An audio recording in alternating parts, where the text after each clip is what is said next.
Hello guys, pag-usapan lang natin ang breaking news na exclusive guys na pinagkakaguluhan at pinag-uusapan. Rico Blanco nag-propose na pero tinanggihan daw ni Maris Racal. Wow, grabe guys, no? Nag-propose na si Rico Blanco pero tinanggihan daw ni Maris Racal. Ano kaya guys ang problema? Bakit tinanggihan ni Maris Racal ang proposal ni Rico Blanco? Mahirap nga ba guys na tanggapin ang nasabing proposal ni Rico Blanco? Kitang-kita naman natin guys na tinanggihan, 'di ba?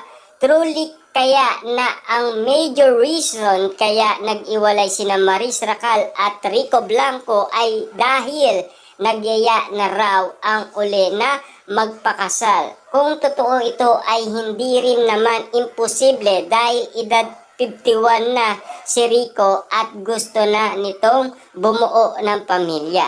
Pero si Maris ay edad 27 at ang dahilan nga niya kaya siya nakipag-iwalay kay Rico ay dahil marami pa siyang gustong mangyari sa buhay at sa karera niya. Wow, ibig sabihin pala nito guys, marami pa siyang gusto kasi napakabata pa kasi ni Maris Racal. Pero si Rico Blanco ay edad 51 na siya kaya balak niya ng magpamilya, 'di ba? Kaso nga lang kasi si Maris napakabata pa daw, 'di ba? Ito ba talaga guys ang dahilan ni Maris Racal or meron pang iba, 'di ba? Kasi alam naman natin guys, no, sinasabi pa dito na katwiran ng singer-actress, maybe I turn to the next page. I show a new perspective sa life I had vision sa who I want to become, who I want to evolve. I'm so curious about the world and the truth is I am going through change and alam naman natin yun na change either good or bad. What I hate about change that it's inevitable. Hindi mo na siya matatakasan and wala ka nang ibang gagawin kundi you have to be face it and comfort it.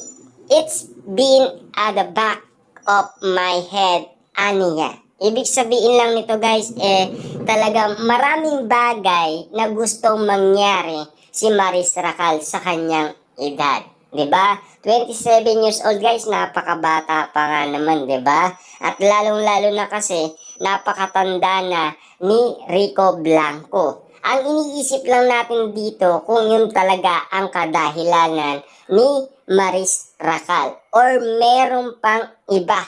Gusto natin malaman guys kung ano pa ang kadahilanan ni Maris Racal kumpara guys sa kanyang naiisip na mga idea na gagawin niya, 'di ba? Kasi alam naman natin kapag sila ay nagkaiwalay at kitang-kita naman natin guys, umiiyak pa nga siya, 'di ba? Nag-viral pa nga yung iyak na yun guys, 'di ba?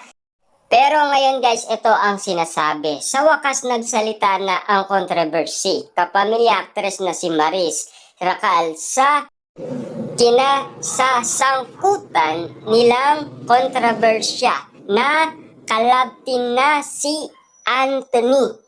Ilan araw na pinagpepestaan ang isyu na panloloko nila umano ni Anthony sa ex-girlfriend ng aktor na si Jam.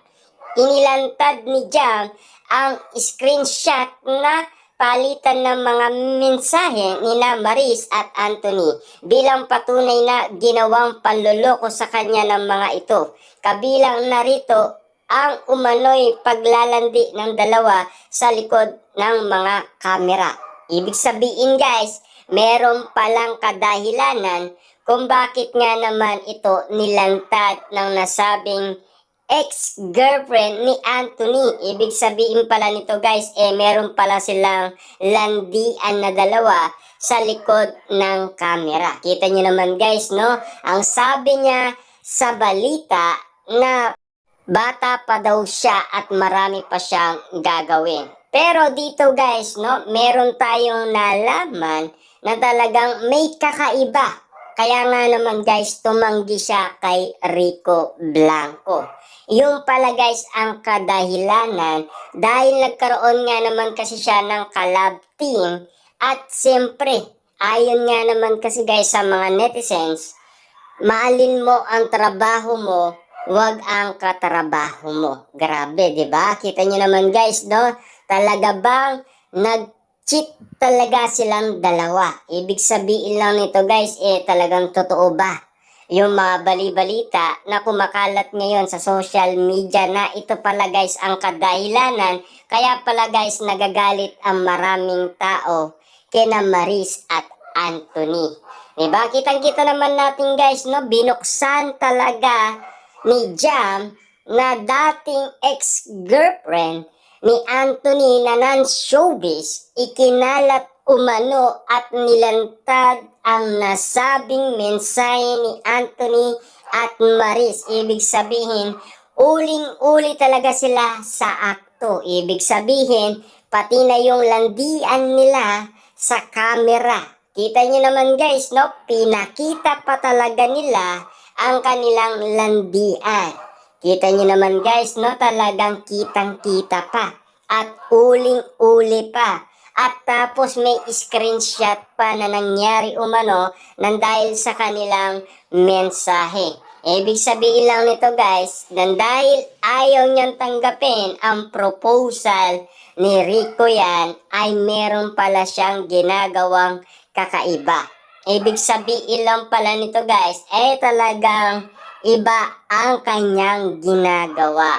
Diba? Hindi dahil guys matanda na si Rico Blanco sa edad na 51. Dahil kitang-kita kasi na parang nagloloko itong si Maris Racal at Anthony.